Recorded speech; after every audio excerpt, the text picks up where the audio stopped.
Good morning class. मैंने आपको सबसे पहले जो एक टर्म बताया था वो मैंने बताया था आपको charge.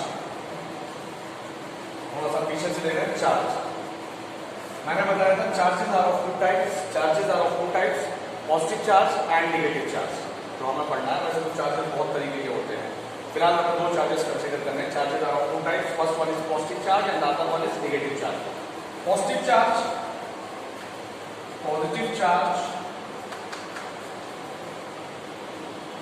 is called proton.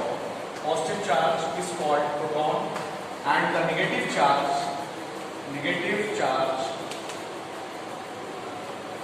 is called electron. Positive charge is called proton and the negative charge is called electron. Positive charge हमारा प्रोटॉन हो जाएगा और जो नेगेटिव चार्ज है हमारा वो बेटा इलेक्ट्रॉन हो जाएगा। ठीक है। इसके बाद चार्ज को डिनोट करेंगे। Charge is denoted by Q। या तो आप कैपिटल Q से डिनोट करेंगे या स्मॉल q से। अगर Q लिखा है इसका मतलब चार्ज है। चार्ज को या तो आप कैपिटल Q से डिनोट करेंगे या स्मॉल q से। चार्ज का एक SI यूनिट होता है, मतलब चार्ज को किसमें मेजर करेंगे? Charge is measured in coulomb. COULOMB। सारे अल्फाबेट स्मॉल होंगे कूलम के। चार्ज को मेजर करेंगे कूलम में COULOMB और ब्रैकेट में आप कैपिटल C लिख सकते हैं। इतना लंबा ना लिख के आप कैपिटल C लिख दिए, सफिशिएंट है। तो चार्ज के बाद charges are of two type, positive charge, negative charge. Positive charge is called proton, negative charge is called electron. Charge is denoted by Q, capital Q और small q। The SI unit of charge is coulomb. उसके बाद एक और charge का एक formula होता है बेटा, Q equals to NE। Q equals to NE। इसमें हमारा Q जो होता है ये चार्ज होता है। N का मतलब है नंबर ऑफ इलेक्ट्रॉन्स। किसी भी बॉडी में कितने इलेक्ट्रॉन्स पाए जा रहे हैं? 1 पाया जाएगा, N की वैल्यू 1 हो जाएगी। अगर 2 इलेक्ट्रॉन्स आर देयर, N की वैल्यू 2 हो जाएगी। 3 इलेक्ट्रॉन्स आर देयर, N की वैल्यू 3 हो जाएगी। मींस N एक इंटीजर है। ये इलेक्ट्रॉन की गिनती को बताएगा। ये 1 हो सकता है, 2 हो सकता है, 3 हो सकता है, 4 हो सकता है, लेकिन कभी भी फ्रैक्शन में नहीं होगा। उसके बाद Q चार्ज हो गया। N 1 2 3 4 जितनी भी बॉडी में इलेक्ट्रॉन्स पाए जाएंगे। E जो है ये इलेक्ट्रॉन का चार्ज होता है। E is the charge on an electron. Electron का चार्ज, वैसे तो चार्ज को हम Q से डिनोट करते हैं, यहाँ पर फॉर्मूले में E होता है। सपोज कि Q ही है, चार्ज है, लेकिन किसका है? इलेक्ट्रॉन का। इसकी वैल्यू फिक्स है कि 1.6 into 10 की पावर -19 कूलम। 1.6 into 10 की पावर -19 कूलम। फिर से charges are of two types, positive charge and the negative charge. The positive charge is called proton and the negative charge is called electron. इतनी बात हो गई। उसके बाद charge is denoted by the symbol Q। Q आप बड़ा बना सकते हैं, कैपिटल Q और स्मॉल q, डजंट मैटर। और SI unit of charge is coulomb. Coulomb को अगर फुल फॉर्म में लिखेंगे तो सारे अल्फाबेट से स्मॉल होंगे, COULOMB। और अगर शॉर्ट में लिख रहे हैं तो कैपिटल C बना देंगे। उसके बाद the formula for charges Q equals to NE and total number of electrons E, charge on electron. E की वैल्यू फिक्स रहेगी 1.6 into 10 की पावर -19 कूलम। ये चार्ज के बारे में था। ठीक है। अब उसके बारे में बताता हूँ, करंट के बारे में।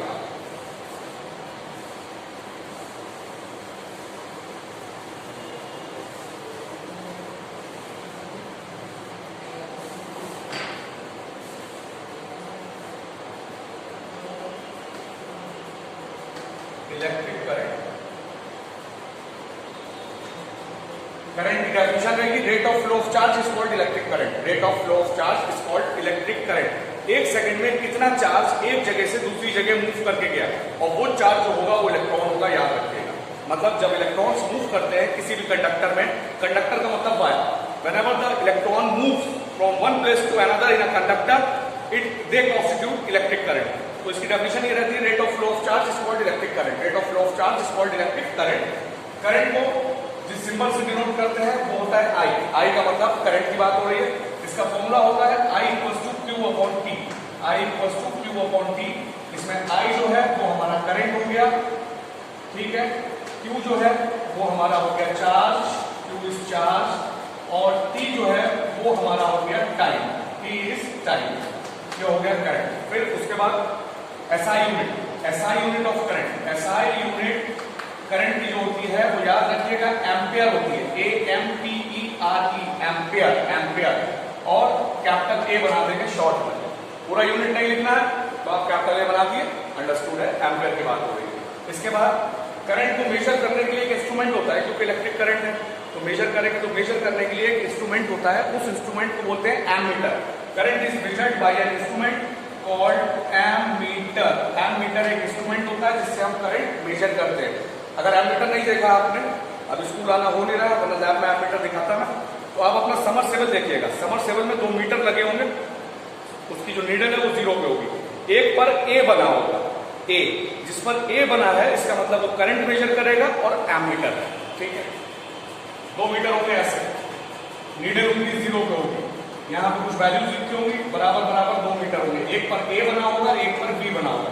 जिस पे ए बना है वो एमीटर है, करंट मेजर करेगा। जिस पे बी बना है वो वोल्ट मीटर है, वोल्टेज मेजर करेगा। आगे बढ़ते हैं।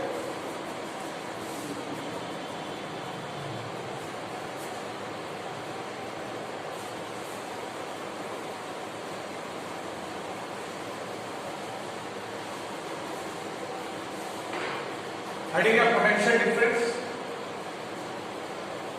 पोटेंशियल डिफरेंस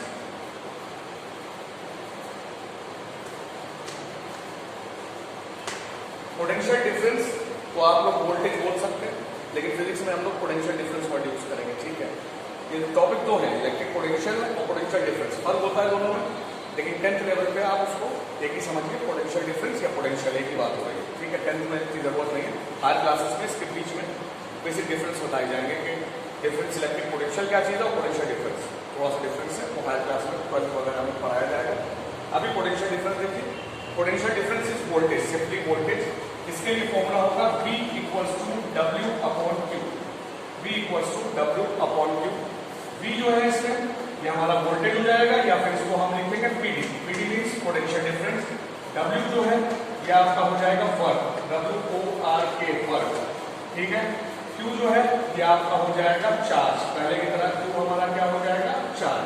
उसके बाद वोल्टेज है, वोल्टेज का जो SI यूनिट होता है, SI यूनिट जैसे करंट का एम्पियर था, इसी तरीके से वोल्टेज का जो SI यूनिट होता है वो होता है volt meter. Volt meter, sorry, voltage का SI यूनिट होगा वोल्ट, VOLT, वोल्ट। शॉर्ट में कैपिटल V लिखेंगे।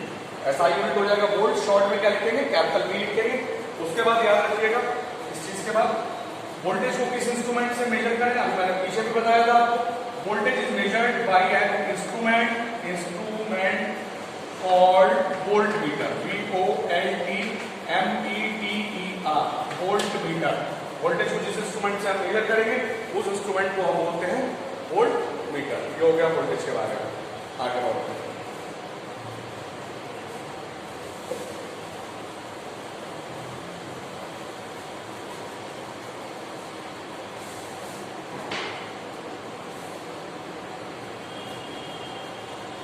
अब जो टॉपिक है वो है इलेक्ट्रिक सर्किट। हम लोग सर्किट का डायग्राम कैसे बनाएंगे। तो जो सर्किट का डायग्राम है उसके लिए पहले आपको सिंबल्स चाहिए होंगे। भाई जैसे सेल होता है तो सेल हम लोग ऐसे नहीं बनाएंगे कि ये सेल है, ठीक है, ऐसे डायग्राम में नहीं बनेगा सेल। हर चीज का एक सिंबल है, वो सिंबल बनाएंगे। जैसे सेल होता है, सेल में ये सिंबल बनाएंगे, ये सिंबल्स पढ़ेंगे। सिंबल्स पढ़ने के बाद इसी सिंबल्स की हेल्प से हम लोग सर्किट डायग्राम ड्रॉ करेंगे। शुरू करते हैं सिंबल्स के बारे में।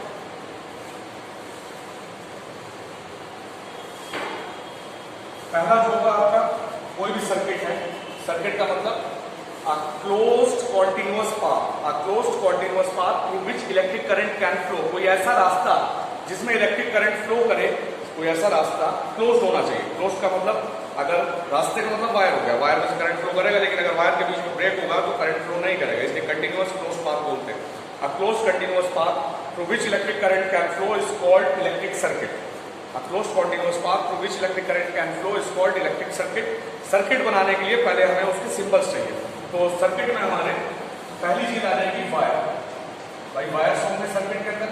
वायर्स के लिए या तो ऐसे लाइन बनाएंगे या फिर एक स्ट्रेट लाइन ऐसे बनाएंगे, हॉरिजॉन्टल लाइन। और कहीं पे भी हॉरिजॉन्टल लाइन बनी है या स्ट्रेट लाइन बनी है, इसका मतलब सर्किट के अंदर वायर लगे हुए। दूसरी बात, सेकंड बात करते हैं वायर के बाद सेल।